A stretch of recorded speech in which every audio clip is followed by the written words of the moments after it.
We want to thank you for having an audience with us yesterday and giving us the necessary support for a state funeral.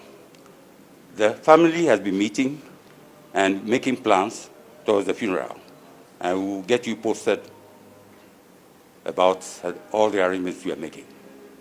You're welcome. Former First Lady, members of the family of President Rawlings,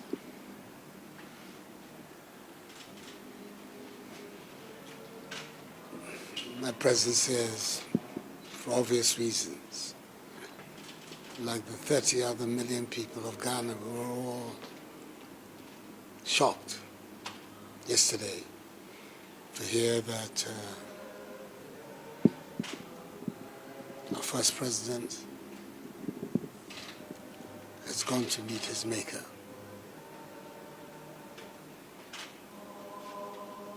I found it so difficult to believe that the man I knew was a very dynamic, energetic, vital human being is today a corpse. But then it's an experience that will come to each one of us in our turn. The Almighty's own choosing.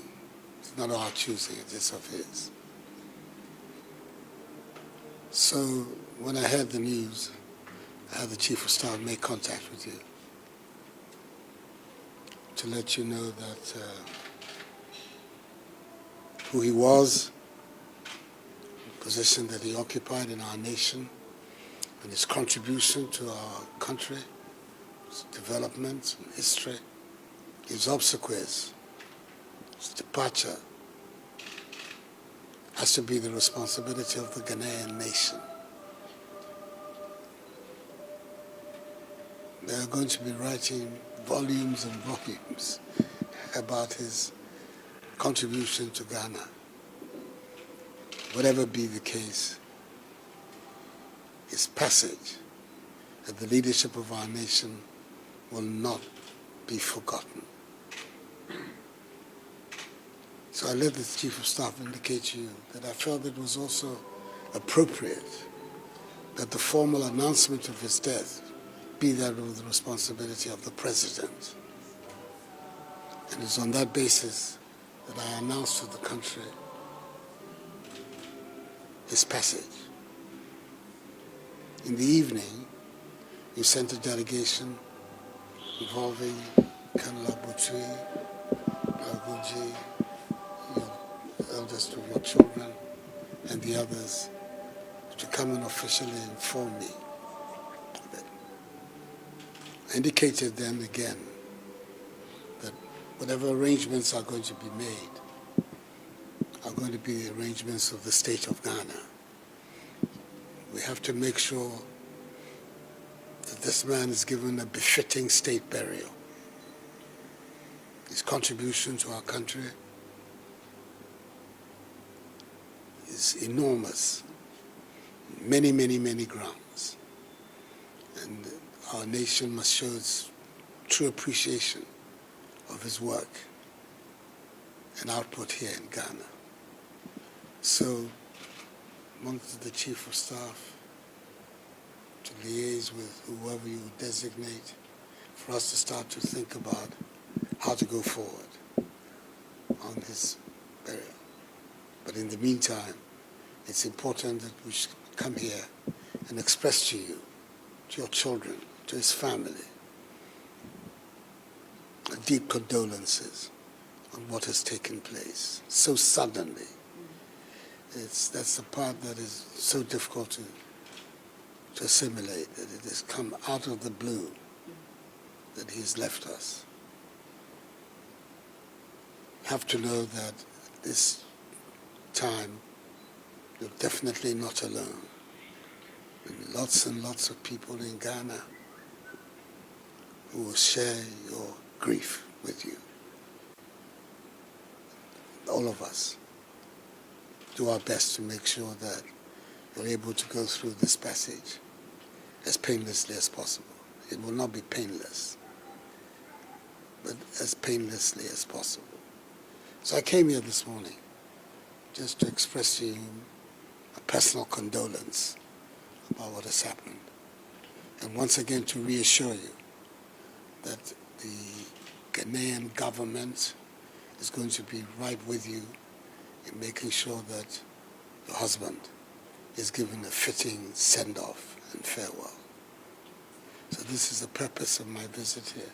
And I'm here, as you can see, with the Vice President, his wife, the Second Lady, Chief of Staff of the Office of the President, the Chairman of our party, the New Patriotic Party, my own brother is here as well, and our Ambassador in China, as well as the Deputy Chief of Staff in my office, and National Security Advisor, General Autry, all came together to come and express our sympathies and condolences to you, your children and family.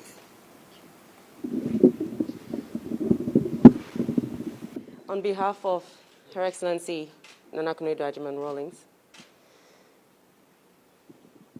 the widow of His Excellency Flight Lieutenant Jerry John Rawlings, and the family, I stand here to thank you and your delegation for this show of support and for the immense honor done to His Excellency by ensuring that he will be recognized by a full state burial, and also the extension of all protocols and courtesies to the family to ensure that we honor his memory as a result. Indeed, this was unexpected. I suppose, on the one hand, he managed to send his mother off first, which was one of his concerns, which he made a point of mentioning in his tribute to his late mother. And as you rightly said, the Lord giveth and the Lord taketh. And we cannot comprehend the reason why, but we do have to understand that this is the reality of our lives. It may not be today, it may not be tomorrow, but the certainty is that death is something we all have to live with at some point. We have to face. Your Excellency, the family has only, things are still up in the air. We are yet to discuss the date of the funeral, and as such, what we can do today is to thank you once again for paying us a visit today and honoring us, and to let you know we will work closely with the Chief of Staff and with State Protocol to ensure that the wishes of both are honored as much as possible, both the family and of the state, to ensure that this goes off without a bit of a problem at all. We go through smoothly and honor the memory of the man he was. Once again, we thank you, and may God bless you all. Thank you.